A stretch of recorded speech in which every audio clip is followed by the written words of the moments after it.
잠깐 기도 드리겠습니다. 하나님 아버지, 하나님의 일을 하고 하나님은 우리의 일을 하시는 교회에 왔습니다.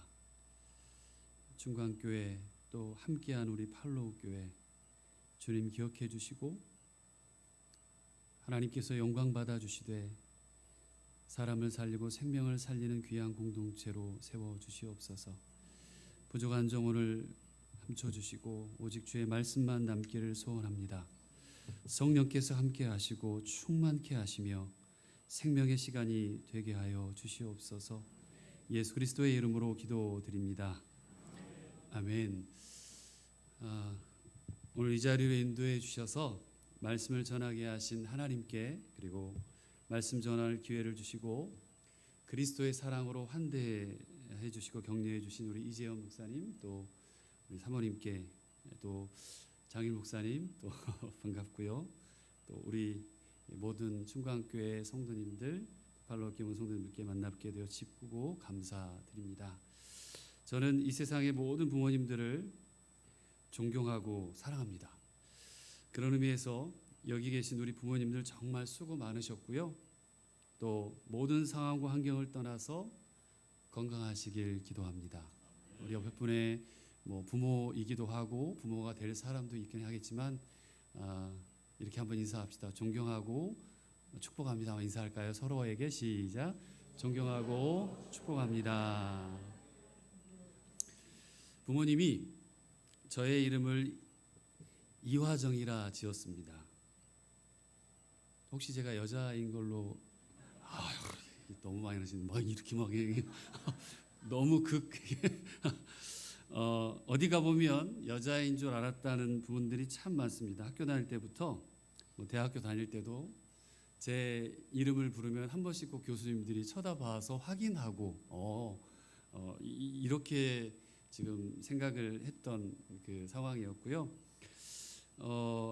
아마도 이 책에 글쓴이 이화정이라 써 있는데 당연히 저라도 여자로 생각했을 겁니다. 처음에 어떻게 아들 이름을 이화정이라고 지었을까 이랬어요. 그리고 좀 불만이 있었습니다. 늘 설명을 해야 되기도 하고 손도 들어서 남자라고 얘기도 해야 되고. 근데 지금은 엄청 부자 된 느낌인데요. 한국에 와 보니까 체인점 사장님이 된 것 같아요. 네. 화정 가더니 얼마나 많은지, 무슨 화정 마을, 화정 카페도 있어요. 화정 리도 있고. 저희 어딜까요? 지하철. 예. 제가 얼마 전에 서울에서 일산 쪽 방향으로 가다가 고양시였던 것 같아요. 독일에서 함께했던 제자들이 만나자고 해서 밥 먹고 차 마시고 그렇게 보내려고 장소를 잡았는데 저거를 딱 보내준 거예요. 화정이가 화정역에서. 네, 저는 독일에서 목사님 소개해 주신 대로 독일에서 왔고요. 예전 독일이 통독되기 전 서쪽에 소독에 수도가 있던 주에서 왔습니다. 독일은 총 전라남도, 전라북도 이런 것처럼 16개의 주가 있어요. 큰 도시들이 그중에 전체 최소 30만에서 50만, 100만 되는 그 도시가 약 한 82개 정도 됩니다. 우리 한국의 4배 정도 크고요, 독일이. 근데 그 82개 도시 중에 제가 사는 도시가 9번째로 큰 도시입니다. 도르트문트라고 하는 곳이고, 이영표 집사님이시죠? 그분이 저희 교회 출석을 저 전임 때 하셨고요. 지금은 여기서 열심히 신앙생활 하시면서 활동을 하고 계시는데, 그리고 얼마 전에 저기 꿀벌들이 있죠, 노란색. 축구 좋아하시는 분 계시나요? 여기 기도만 하시고 성경만 보시고 예, 축구가 너무 독일은 재미있는 게 축구밖에 없다. 네, 아무것도 없다. 또 독일에는 마실 게 맥주밖에 없다. 밑에 맥주병이 있잖아요. 저는 맥주를 안 마십니다만 이제 유명한 동네가 바로 이 동네 도르트무트라고 하는 동네입니다. 그곳에서 제가 한인 디아스포라 사역을 지금 교회를 13년째 지금 맡아서 하고 있고요. 교회를 섬기고 있고 또 약 유럽의 20여 개의 나라에서 초등학생, 중고등부 청년들 1.5세, 2세 이 친구들을 섬기는 사역을 약 17년 정도 지금 코스타라고 하는 사역을 다음 세대를 섬기는 사역을 또한 하고 있습니다. 제가 있는 지역들을 보면요, 넓게는 선교사로 헝가리 지역, 우크라이나, 또 전쟁이 막 터졌을 때 국경까지 선교 물품을 가지고 약 한 2,500km 정도 운전을 해서 교회 성도님들 모아준 물품, 옆교회 물품들을 가지고 직접 운전해서 우크라이나 국경까지 가가지고 우크라이나 안에 있는 현지인 선교사님들과 컨택을 해서 거의 국경에서 손잡고 기도하고 그 물건들을 드리고 또 재정도 넘겨드리고 그런 사역들을 했고요. 불가리아, 알바니아, 코소보, 뭐 여러분 아는 그 사라예보 있잖아요. 예전에 동계올림픽 있었나요? 사라예보까지 그렇게 차를 운전하면서 선교사님들을 케어하는 사역들을 하고 오기도 했습니다. 지금은 매년 11월 달에 약 한 4개의 나라들을 저희 선교회가 조직돼서 같이 선교를 하고 있고요. 뭐 가깝게는 여러분 미얀마의 우물 파는 사역도 많이는 아니지만 섬기는 사역을 했었고요. 또 여기 오기 전에 약 3월 달이네요. 3월 달에 아마 지금 내일이네요. 내일도 또 사역이 있는데 3월에 독일 어르신들, 독일 양로원에 가서 직접 그분들을 섬기고 또 복음을 전하고 또 하나님을 노래하고 이런 재능 기부와 또 섬기는 사역들을 하고 있습니다. 어느덧 13년 세월이 지나다 보니까 처음에는 한 곳도 선교를 하지 못했는데 지금은 뒤돌아보니 18개 지역의 선교지를 사역하고 있어요. 유학생들이 주축이었고 뭐 학생들이 주축이었던 교회였습니다. 그런 교회에서 하나님께서 복음을 전할 수 있는 기회를 주셔서 사역을 지금 열심히 하고 있어요. 한인 디아스포라의 형성은 보통 1960년대 파독 간호사, 파독 광부 분들이 독일로 오신 분들이 교민을 시작해서요. 지금은 유학생, 이민, 뭐 아까 3040, 뭐 50대 분들 이분들이 다 모여서 직장에 취직을 하고 또 이런 분들이 모여서 한인 사회들이 구성이 되는데요. 독일은 약 한인들이 4만 5천 명 정도 있습니다. 많지는 않아요. 그리고 제가 사는 지역은 약 한 200명, 300명 정도 되고요. 대부분이 수도가 베를린이니까 수도 베를린과 프랑크푸르트 경제 수도인 그쪽에 많이들 모여 계십니다.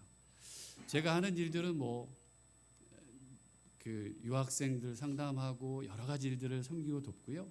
또 교회 공동체 예배를 집례하고 세례를 주고 또 양육을 하고 제자 훈련을 하고 현지인들 현지 교회와 협력해서 같이 예배하는 사역들을 하고 있습니다.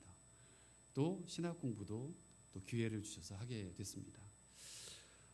성경은 실은 넓은 의미에서 하나님 나라의 이야기인 것 같습니다. 제가 하는 모든 사역들 걸음걸음도 하나님 나라의 일을 지금 하고 있는 거죠. 하나님의 구원 역사와 이를 위해 생명 주신 예수님의 그 십자가의 기록들이 실을 오늘날 우리들을 움직이게 하고 계세요. 아울러 그분을 오롯이 믿기로 한 제자들과 하나님의 사람들을 움직여 가시는 성령님의 역사와 능력을 복음의 이야기가 그리고 혹은 선교의 이야기가 교회의 이야기가 바로 우리가 함께 읽었던 이 성경 안에 가득 담겨 있습니다. 그 중에 공동체 그리고 가족, 부모님과 자녀 그리고 기도의 이야기들은 성경의 전체 그리고 인류 역사를 보면서 빼놓을 수 없는 본질과 핵심에 대해서 우리에게 말해주고 있는데요. 특별히 아브라함, 이삭, 야곱, 12지파의 이야기들, 모세 이후의 여호수아, 다음 세대까지 무수히 많은 어른들이 등장하고요. 부모 세대들이, 자녀 세대들이 지금 세대가 어떠해야 되고 다음 세대까지 어떻게 흘러가야 될지에 대한 이야기들이 가문의 이야기들이 빽빽하게 기록되어 있습니다. 우리는 이 말씀, 이 기록들이 쓰여졌기 때문에 그 성경을 통해서 저는 그리고 여러분들은 오늘을 살아갈 지혜와 힘 그리고 능력 또 용기 이걸 얻게 되고요. 또 미래에 대한 소망과 희망을 발견할 수 있게 됩니다. 인생의 마지막 여정을 생각하면요. 아직은 제가 언제 내일이 어떨지 모르고 또 미래가 어떨지 모르는 시대를 우리가 살아가고 있습니다만 우리가 한 걸음 한 걸음 걸음을 내딛는 게 어떻게 내딛어야 할지를 가늠하는 과정이 실은 오늘날 우리에게 필요합니다. 장차 올 일을 미리 준비하는 것은 삶의 중요한 지혜입니다. 가보지 않은 길을 간다면 그건 더더욱 중요하겠죠. 인생을 연습하고 사는 사람은 실은 아무도 없습니다. 인생의 길은 왜냐하면 가보지 않은 길이기 때문에 그래요. 그래서 성경은 저와 여러분들의 인생길을 오늘 찬양 되게 맞춘 것도 아닌데요. 순례자의 길, 우리의 인생길을 나그네의 길이라고 순례자의 길이라고 그렇게 표현합니다. 우리 성경을 한번 같이 읽어볼까요? 시작. 여호와께서 모세에게 이르시되 이것을 책에 기록하여 기념하게 하고 여호수아의 궤에 외워 들리라. 전쟁에서 승리하고 돌아오는 여호수아를 보면서 하나님께서 모세에게 이렇게 이야기했습니다.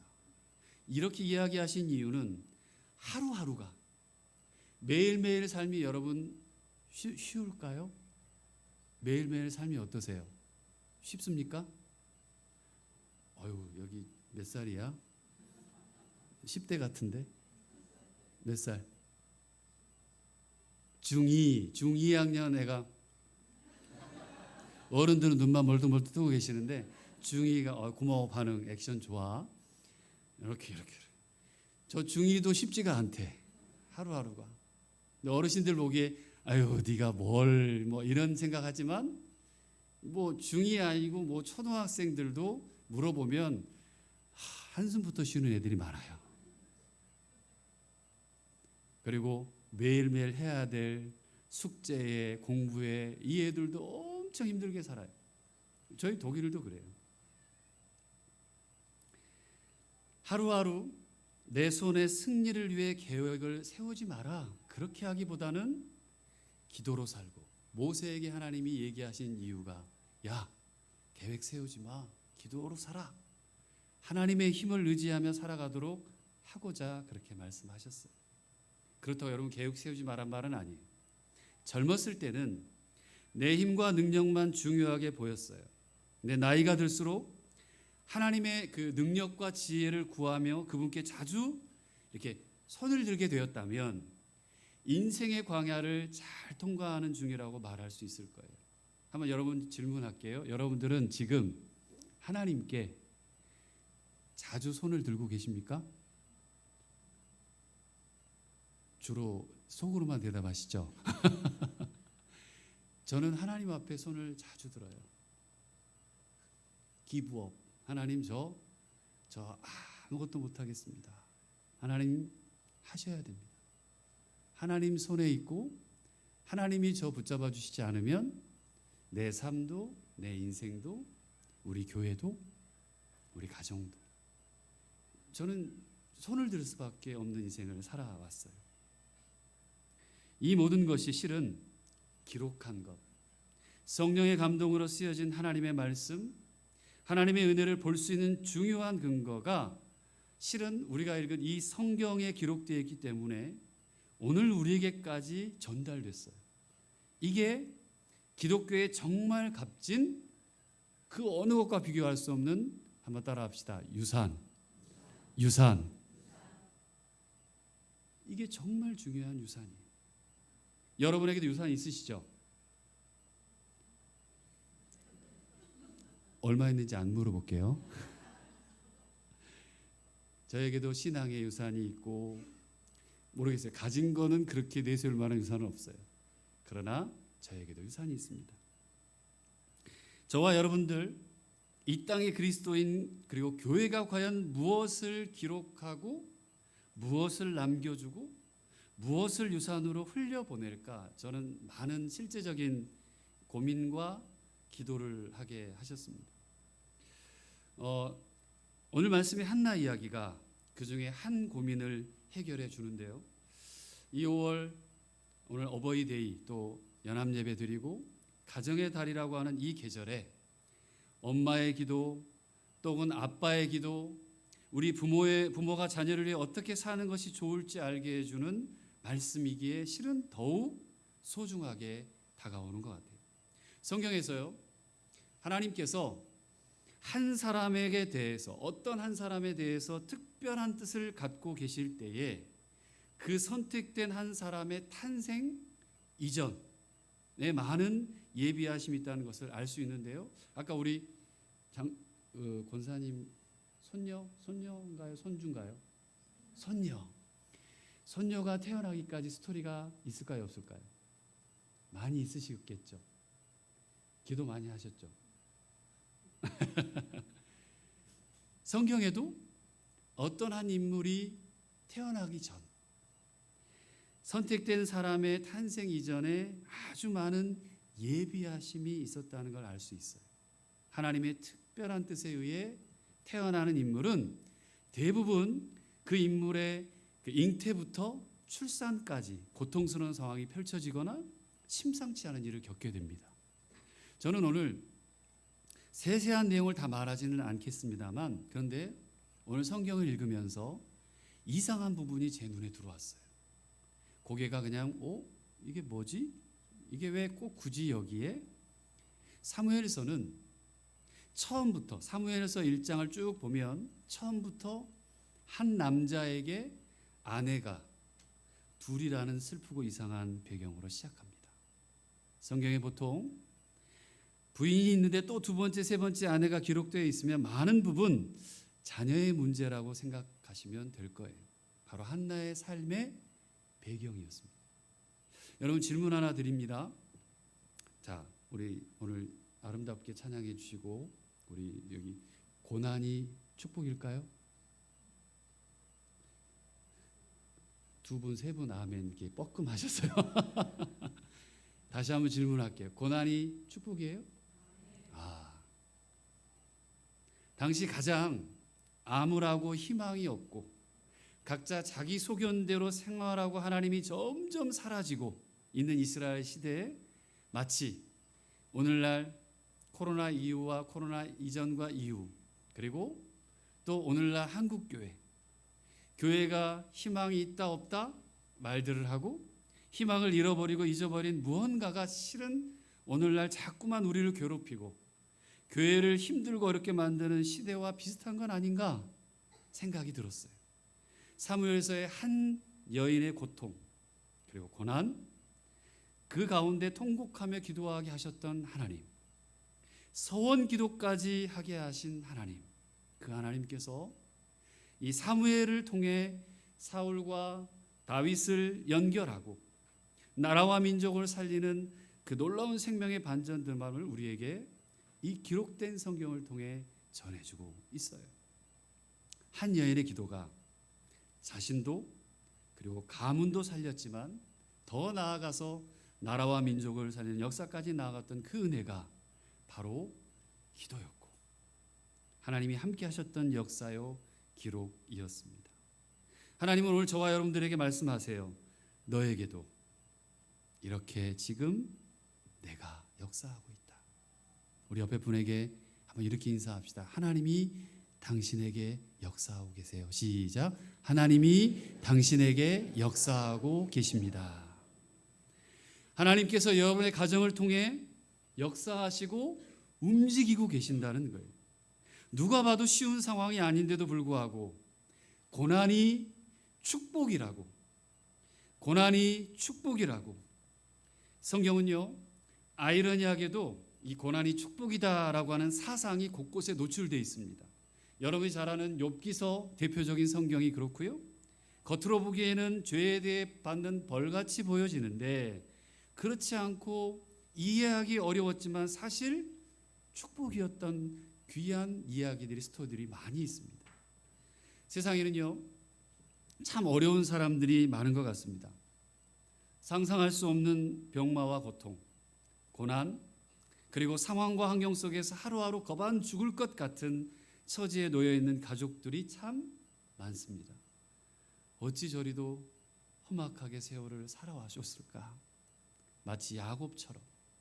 아마도 여러분이 아는 누군가, 우리 엄마 아빠가, 내 이웃의 누가, 내 친구가, 혹은 여러분의 할머니 할아버지가, 그 이야기들이 그렇다는 거죠. 거기에 교회를 다니는데도 왜 고난이 있지? 야, 왜 아프지? 왜 가난하지? 왜 병마가? 왜 내 기도는 안 들어주실까? 내가 소원하고 기도하는 것들이 이루어지지 않지? 참 많은 생각을 하면서 교회를 떠나는 사람들이 점점 많아져감을 느끼는 시대를 살고 있습니다. 과거의 신앙생활은 심플했어요. 독일 말로는 ganz einfach라고 해요. 심플하고 굉장히 단순했습니다. 부르짖었고 또 부르짖었습니다. 신학적이지 않았고 단순했어요.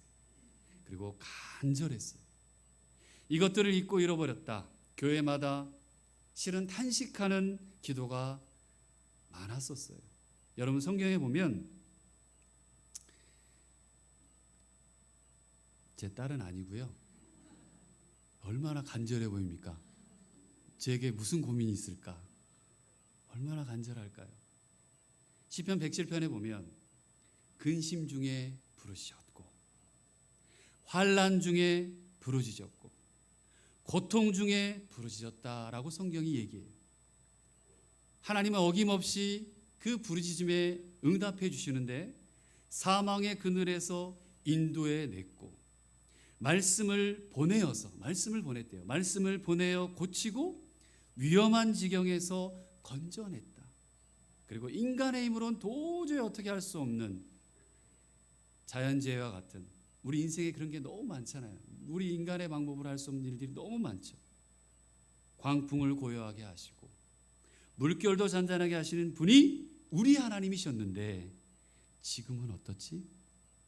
지금 오늘 우리 교회는 나는 하나님께 어떤 마음으로 이 자리에 앉아있지? 한 무명의 남자와 여인이 있었습니다. 처절한 가난, 그리고 임신하지 못했어요. 매일매일 일이 그냥 넘쳐났고 심지어는 내일이 무섭다. 내일이 왜 무서웠냐면 일이 기다리고 있어서. 빚, 육신의 고통, 고난으로 점철된 하인들의 삶이 있었어요. 교회를 다니지 않았고 하나님도 몰랐고 예수님도 몰랐고 성령님도 몰랐습니다. 듣지도 보지도 그리고 알지도 못하면서 약 40여 년을 사셨어요. 그 여인에게 어느 날 남편과 이름 모를 섬, 아무도 알아주지 않고 지도에도 거의 볼래야 보기도 쉽지 않은 그 섬 어느 길을 걸어갈 때 교회 종소리가 들렸어요. 그리고 남편이 얘기합니다. 여보, 우리 교회나 가자. 자, 교회나 갈까? 그리고 남편이 그렇게 얘기한 이유는 하루하루 살아갈 희망이 그 가정에는 별로 없었어요. 가난, 병마, 이 여인은 지푸라기라도 잡고 싶은 심정으로 교회에 나가게 됩니다. 교회에 가면 교회에 나가면 저 교회에 나가면 병 고친다더라. 어머니는 그분은 몸이 아팠던 것 같아요. 그 소문을 들었던 차에 교회를 나갔고 거짓말처럼 병이 나았습니다. 하나님이 치료하시고 고쳐주셨어요. 초등학교 4학년 때 처음 전라남도 신안군 팔근면 매도라는 섬에서 교회를 나갔는데요.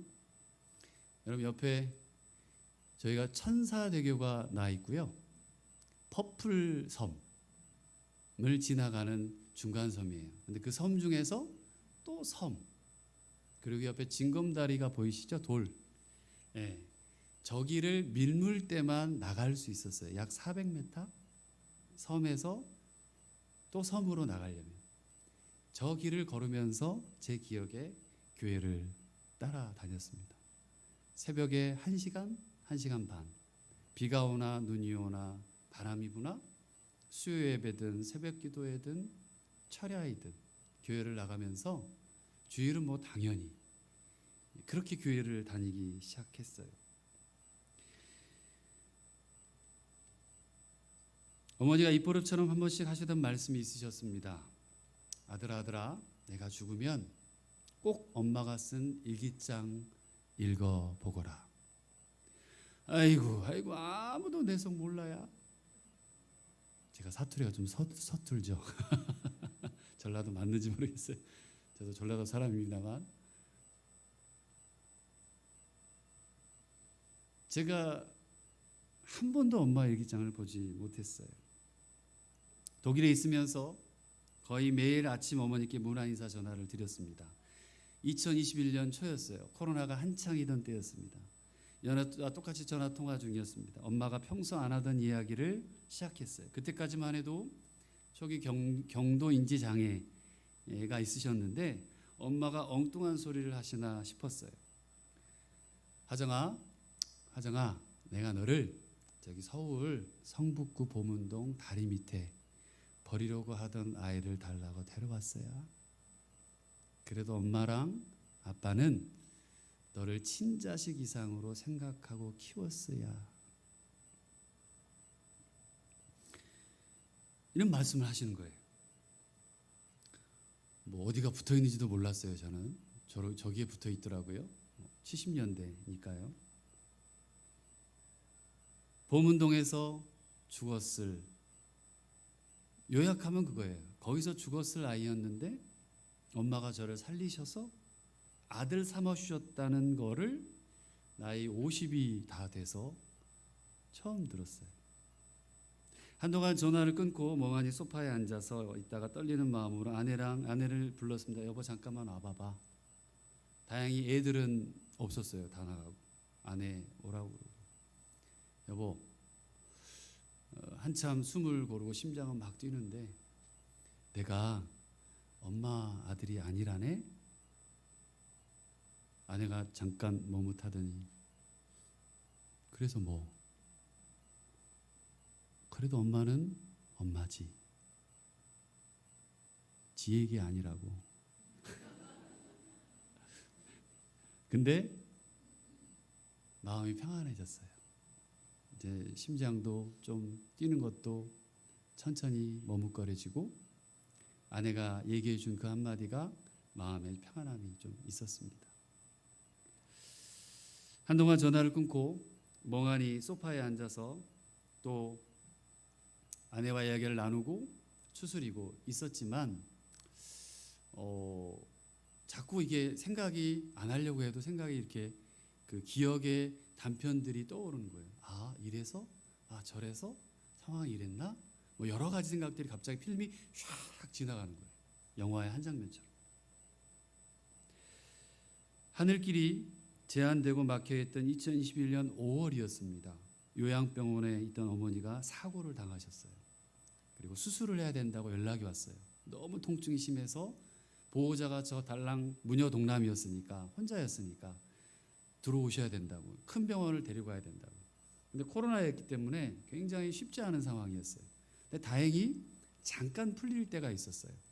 백신을 맞은 자에 한해서 여기 들어와서 2주를 격리를 꼭 하고 그리고 괜찮은 사람에 한해서 들어와라. 그래서 부랴부랴 막 백신 맞고 뭐 그렇게 해서 어렵게 들어와서 2주 격리하고 어머니 병원에 모시고 그렇게 살폈습니다. 그러면서 드는 생각이 저기 섬에 이제 더 이상 엄마가, 아버지는 이미 병원에 계셨고요. 오랫동안 엄마가 들어갈 일이 이제는 없겠구나. 더 이상 걸어 다니기가 어려우시겠구나. 생활을 혼자 하기 어렵겠구나. 그래서 섬에 들어가서 집을 정리하게 됩니다. 한 40여 년 동안 쓰셨던 짐을 정리하니까 엄청 많았어요. 다 어렵게 면사무소 가서 무슨 봉투들을 가져다가 다 준비하고 버리고 막 하고 있는데 장롱 속 안에 깊숙이 옆에 보니까 그 안쪽을 보니 보자기가 쌓여 있는 거예요. 그걸 뭐지 하고 열어봤더니 저는 혹시 좀 물려줄 뭐 이렇게 금이나 돈 뭐 이런 게 전혀 아니셨고요. 이 지금 제가 들고 오늘 다는 못 들고 오고 일기장이 이 안에 들어 있었어요. 약 38권이죠. 38권의 일기장이 들어 있었어요. 충격이었어요. 왜? 언제 이걸 다 쓰셨디야? 말도 한마디 보여주지도 않고. 그리고는 엄마가 가장 힘들 때가 언제였을까? 또 이렇게 뒤져보면서 이거를 읽기 시작하는데 이게 지금 한 권을 포스트잇을 붙인 내용인데요. 도저히 이게 제가 몰랐던 사실들이에요. 이게 다 엄마가 어떻게 사셨는지, 어떤 시간을 보내셨는지. 근데 이게 한 권인데 이 정도라 포기했어요. 38권을 다 붙이려면 도저히 답이 안 나오고. 때로는 어머니가 얼마나 뭐 노트를 살 시간적인 여유나 돈이 있었는지 모르겠지만 뭐 사무용 괴지 같은 데다도 쓰시고요. 1990년대 금강 고려화학 주식회사 저희 집안하고 아무 상관없는 노트도 이렇게 어디서 얻으셔가지고 쓰시고, 그리고 그냥 아마 교회에서 얻으신 것 같아요. 교회에서 그냥 종이들을 얻어다가 목사님께 얻었는지 이렇게 장에다가 묶어서 옛날식 그 집게에다 찝어가지고 보관해 놓은 1년치 또 있고요. 돈이 없으셨을 텐데 금전출납부가 이렇게 큰 거 있어요. 여기다 빽빽하게 일기를 다 써놓으시고, 또 송곳 옛날 분들 기억하실 거예요. 종이에다 송곳 뚫어가지고 여기도 종이로 이거를 하나하나 정말 빼곡하게 일기를 써놓으신 거예요. 너무 가슴이 아팠습니다. 그리고 내가 몰랐던 부모님의 역사, 부모님의 이야기들을 듣게 되고 알게 되고 보게 되는 시간들이 이 일기장을 통해 갖게 됩니다. 무엇보다 엄마가 어떻게 신앙생활을 했구나, 엄마가 어떻게 믿음을 지켜갔구나, 엄마가 어떻게 살았구나 때문에 하염없이 눈물만 나왔던 거예요. 한 장 읽는데 이틀, 3일 못 넘기는 거예요. 너무 가슴이 아파서. 여러분 여기에 부모님들도 계시고 자녀들도 계시죠? 아까 우리 중2 그 뒤에는 몇 학년이죠? 고1? 그 옆에 고2. 부모님하고 같이 왔어요? 어디 계세요? 그러고 보니 두 분이 닮으셨네. 우리는 이름이 어떻게 되지? 친구 남자애 민석이, 경석이. 자, 아빠의 삶을 알아 몰라? 몰라요. 알고 싶지도 않아요? 보인 것만 보일 거예요. 제가 그랬어요. 보고 그냥 얘기해 주셔도 단편적인 거 전혀 모르고 살았어요. 엄마 아빠의 삶을, 또 이분들이 어떻게 교회를 다녔고 또 기도했는지, 여기 우리 충광교회를 지키신 우리 장로님, 권사님, 집사님, 성도님들의 이야기를 다 몰라요. 말 안 해주면 몰라요. 보는 것만 보이는 거죠.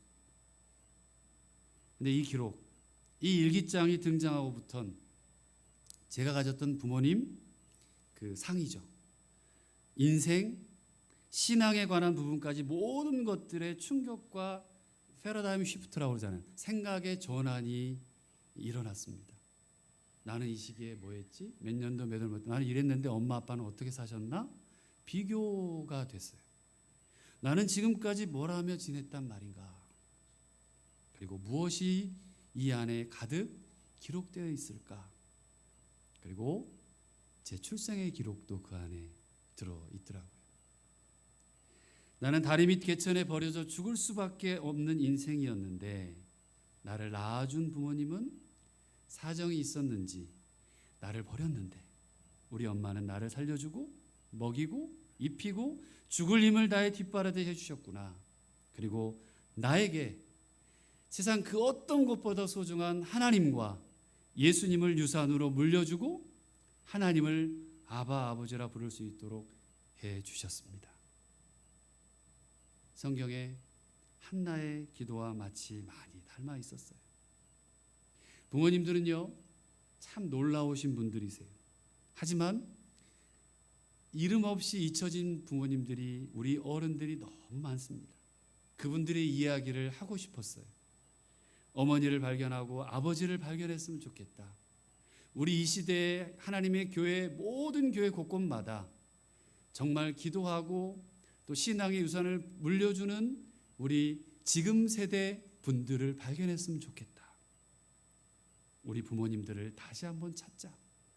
그게 다음 세대를 진짜 살리는 기대한 마음으로 기도하고 이 책을 쓰게 됩니다. 어머님이 이렇게 써놓으셨어요. 오늘 새벽에는 몇 시에 일어나 교회에 갔어요. 그렇게 하루를 시작하셨대요. 매 일기마다. 오늘 아침에도 세상 사람들과 접촉하지 않고 세상 말과 상관하지 않고 제일 먼저 하나님 아버지를 만났습니다. 그리고 주님과 대화했습니다. 오늘 새벽 기도 가는데 정말 기뻤습니다. 우리 가정에 기도가 없으면 죽은 몸입니다. 그래서 새벽 기도하며 하루의 생활을 하나님께 의지했습니다.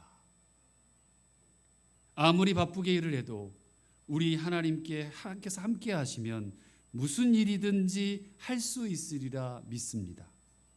어려운 일이 자꾸만 생기고 시험거리가 너무너무 많습니다. 엄마의 삶에 하나님이 없었다면 어땠을까? 엄마의 일기장에는 그 작은 섬 마을, 그 시골에 만난 교회 공동체 분들이 함께 드렸던 예배가 기록되어 있고요. 서로를 위해 누구누구 저기 금잔의 엄마, 누구누구 개똥이 아빠, 이름들이 중보기도했던 이름들이 쓰여 있었습니다. 함께 읽고 나눔을 했던 성경 읽기, 성경 통독이 써 있었고, 구역 예배, 복음을 전하는 전도가 어떻게 써 있었고, 매일매일 하루를 시작하는 새벽 기도가 써 있었고, 성경을 썼던 필사, 굉장히 유행했잖아요. 성경 필사까지도 그 안에 가득 담겨 있었습니다. 고되고 힘들게 김양식하고 염전일하고 벼, 마늘, 고추, 깻잎, 꽁 모든 것을 쉴 틈 없이 생업에 종사하면서도 복음을 전하고 한 영혼이라도 전도하는 삶의 이야기들이 녹아 있었던 것이죠. 쉽게 표현하면 한번 읽어볼까요? 시작. 그리스도인으로서의 사명과 소명을 붙잡고 살아가는 모습, 그리고 교회를 향한 절절한 사랑이 가득했다. 우리 구역에서 구론선하고 여행자와 목사님에게 드렸다. 94년도 일기예요. 물이 든다고 빨리 재촉하고 예배를 드리고 왔다. 물이 들면 썰물 때만 나갈 수 있었으니까 하루를 재밌게 놀다 오고 주일 학생들과 재밌게 잘 놀고 예배 드리고 왔습니다. 저희 엄마 초등학교 간신히 나오셨는데요. 여러분 한번 질문할게요. 교회에 오시면 재밌습니까? 주로 처음은 아주 소심하게, 자 여기 잠깐만 우리 충강교회 아이들 누가 있나? 거긴가? 너 이름이 뭐니? 크게 얘기해. 형주. 교회 오면 재밌어? 막 눈이 막 흔들려요 지금. 재밌지? 어른들 어떠세요? 우리 장로님, 권사님, 집사님, 안수 집사님, 모든 성도님들 교회 오시면 재밌나요? 아멘. 재밌어야 돼요. 저희 어머니가 재밌으셨대요. 주일학교 교사하셨거든요. 재밌게 놀다 왔대요. 주일학교 간식을 이 세상에서 사는 동안 하나는 걸로 하나님과 교사들과 약속했다. 찢어지게 가난했어요. 빚밖에 없는데도 하나님 앞에 약속했대요. 5월 22일 아침에 소금을 완쳐놓고 와서 식사하고 주일학교 8시에 교회를 갔습니다. 그러나 부끄러웠습니다. 공과 공부를 하지 못하고 성경책도 한 절도 보지 못하고 읽지도 못하고 기도하니 아련했습니다. 그나저나 기도할 때 우리 주 앞에 용서해 달라는 기도밖에 하지 못했습니다. 일기를 읽어가면 갈수록 제 심장이 두근거리고 가슴을 뛰게 하는 그 무언가를 다시 찾은 것 같았어요. 오늘은 주의 날입니다. 2009년입니다. 우리 하나님은 우리가 믿음 생활 잘하라고 이 날을 주셨지요. 그래서 새벽기도 갔다 와서 9시에 교회 청소하러 갔습니다. 저는 구역장도 아닌데 왜 이렇게 신경 쓰나 모르겠습니다. 교회 일이라 신경을 씁니다.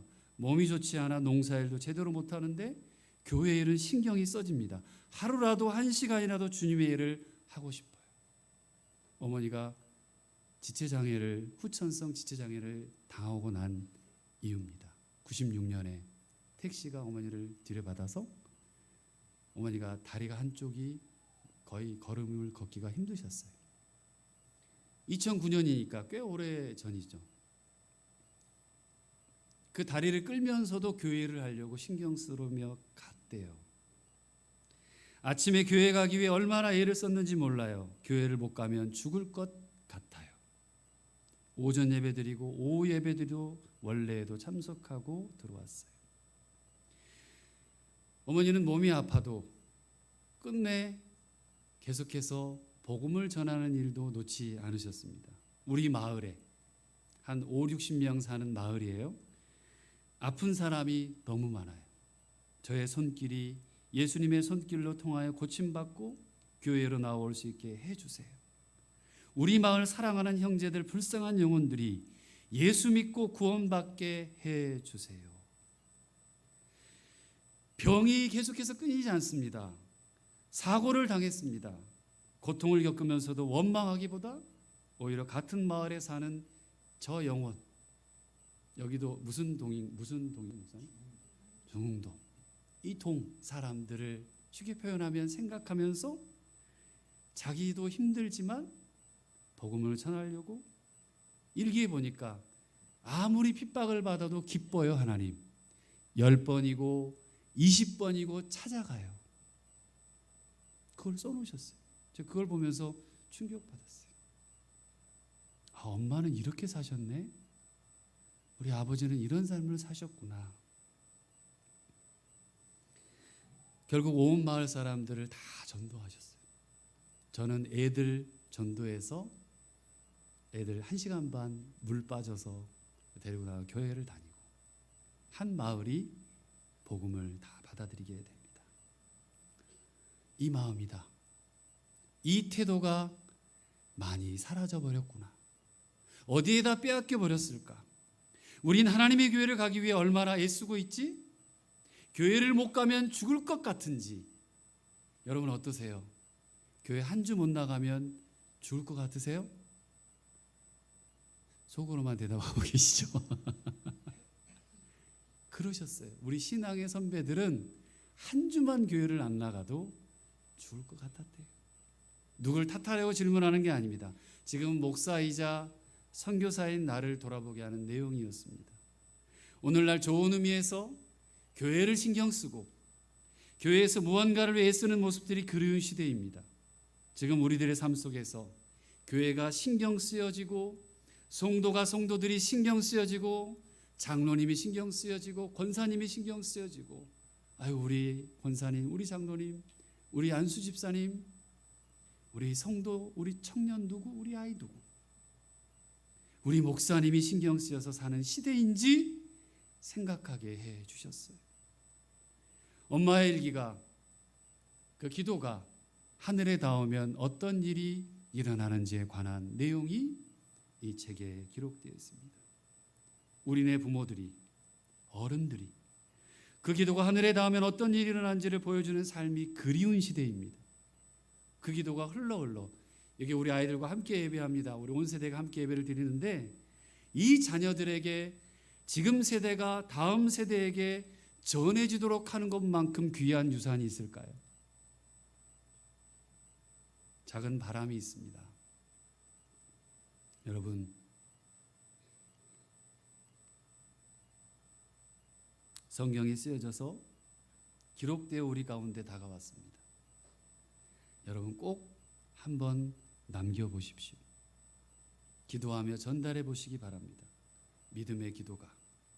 유산을 다음 세대에 전해주는 부모님들이 이 교회, 중광교회와 팔로우 교회,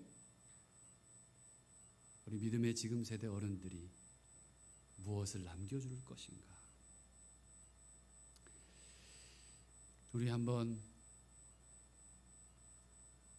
성경 읽어볼까요? 시작.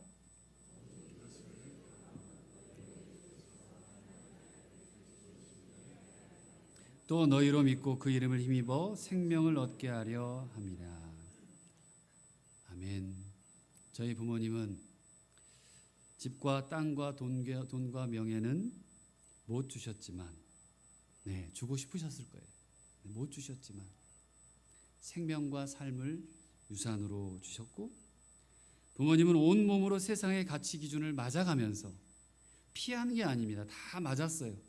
힘들어도 죽겠어도 어려움이 없는 게 아니에요. 교회 다닌다고. 그럼에도 불구하고 믿음과 신앙을 지켰습니다. 자꾸 기록하고 남겨서 오롯이 그 생명이 전달되고, 아울러 예수 그리스도의 생명이 우리 부모님들에게 그리고 다음 세대의 교회에게 전달되기를 바라셨던 것 같습니다. 한 분이 이 책을 읽고 저에게 독자 서평을 보내오셨어요. 이거 읽어드리고 마치도록 하겠습니다. 엄마의 일기가 하늘에 닿으면을 읽고 북콘서트를 기다리며 이 밤 다시 책을 한 번 더 읽습니다. 늦은 감상을 올려요. 차마 단숨에 읽을 수 없었습니다. 몇 번을 쉬어가며 책을 집어들어야 했습니다. 부모님의 기도로 제가 있다고, 그 기도로 이렇게 살 수 있다고 고백하는 저의 심정에 치매에 걸리신 아빠와 경도인 이장의 판정을 받으신 엄마를 지켜야 하는 저의 상황에서 명필이셨고 글쓰기 좋아하셨던 아빠가 어느 순간부터 글씨체가 힘이 약해지고 문장력이 약해진 걸 지켜본 저에게 치매에 걸려 아빠를 간호하시며 새벽 예배, 기도의 자리에 나가지 못하며 힘들어하시는 엄마를 곁에 있으면서도 도와드리지 못하는 제게 이 책은 단숨에 읽을 수 없었던 책이었습니다. 책을 읽으며 어떻게 이렇게까지라는 생각을 가장 많이 한 것 같습니다. 어머니에게 하나님이 참 주인이셨기에 가능했을까? 하나님만 바라보는 사람은 이렇게 살아내고 버틸 수 있을까? 다시 생각을 전환해 하나님의 시선을 느껴보았습니다. 얼마나 사랑스럽고 귀한지. 우리 기준과 눈엔 여전히 생활고에 힘들고 사람들의 시선에 지친 인생인데 하나님의 시선에선 더 이상 아름다울 수 없는 인생이셨습니다. 부끄러웠습니다. 그리고 부럽습니다. 하나님이 주인이 되고 주주인이 될 때 예배는 그 어떤 상황과 형편에서도 사모하며 지키며 살아가게 되겠구나. 내 감정과 육체와 상황이 다 아무것도 아닌 것으로 변하여 견뎌지는 것이구나. 무명의 지식이 짧은 자라하여도 말씀이 지혜가 되면 그의 삶과 말에 권능이 더해서 하나님의 나라를 전하게 되는구나. 그렇게 마을을 바꾸는 전도자가 될 수 있구나. 가난하고 잉태할 수 없는 여인이 다리 밑에 버려진 한 아이의 생명을 살리고 지푸라기처럼 만난 하나님을 붙잡고 기도하여 선교사가 되게 키우셨고 열방의 어미가 된 그 어머니의 스토리가 그냥 한 권의 성경 이야기인 것 같았습니다. 하나님의 일하시는 방법을 다시 묵상합니다.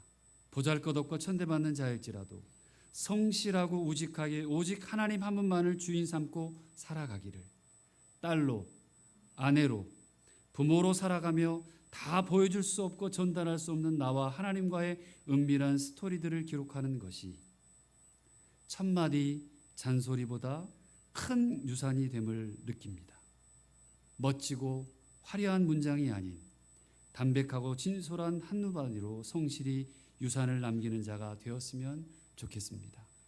제가 남기는 일기가 쓰레기가 아닌 유산이 되길 소망하며 기도합니다. 사랑하는 우리 충광교회 또 팔로우 교회 우리 모든 한 분 한 분 성도 여러분, 한번 읽어볼까요?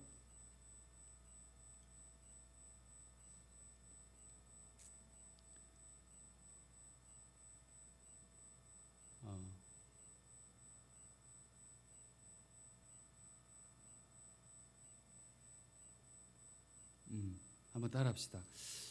교회가 하나님 한 분만으로 충분한 세대. 지금 바로 여러분이 이렇게 되실 수 있어요.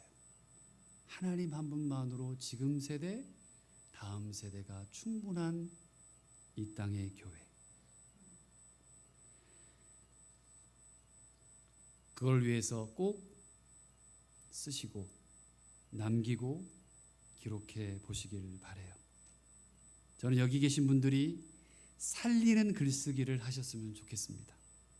이 일기는 단지 치유를 하는 글쓰기를 넘어서 살리는 글쓰기였습니다. 일기가 아니라 기도였습니다. 안타깝게도 결국 가난은 극복해 주시지 않았어요. 저희 집은 파산했고 평생 가난하게 살았어요. 어머니 아버지 병 낫지 않았습니다. 부모님 두 분을 위한 기도는 하나도 응답되지 않았습니다. 조금 더 넉넉해서 우리 아들에게 저죠 잘해주고 싶은 엄마 아빠의 원초적인 마음은 이루지 못했습니다. 그런데 하나님께서는 다른 숱한 부모님들을 통해, 선한 사마리안들을 통해, 좋은 친구들을 통해 저를 돌봐주셨습니다. 원색적이고 정직한 부모님의 기도 덕택에 따라합시다. 응답은 하나님께서 알아서 하십니다. 믿으십니까? 응답은 하나님께서 알아서 하십니다.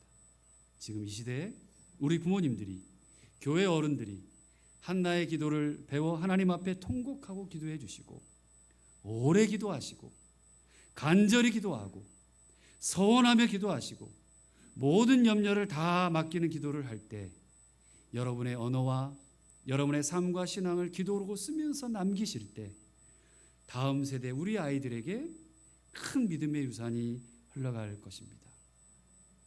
교회가 생명을 살리고 사람을 살리는 세상, 그 어디 곳에서 만날 수 없는 치유와 회복의 공동체로 돌아가는 길에 이 충광교회가 또 팔로우교회가 쓰고 남겨주신 그 기록으로 다음 세대가 그 사랑과 기도를 교회에서 보고 자라가기를 진심으로 소원하고 축복합니다. 기도 잠깐 하겠습니다. 하나님 감사합니다. 우리는 무엇을 남길까요? 믿음의 유산을 어떻게 남길 수 있을까요?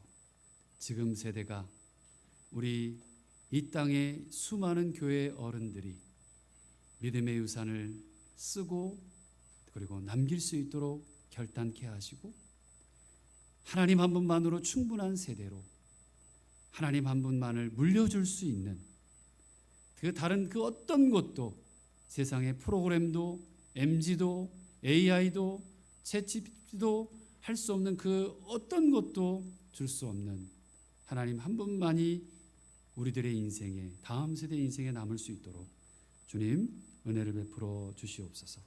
예수 그리스도의 이름으로 간절히 기도드립니다. 아멘.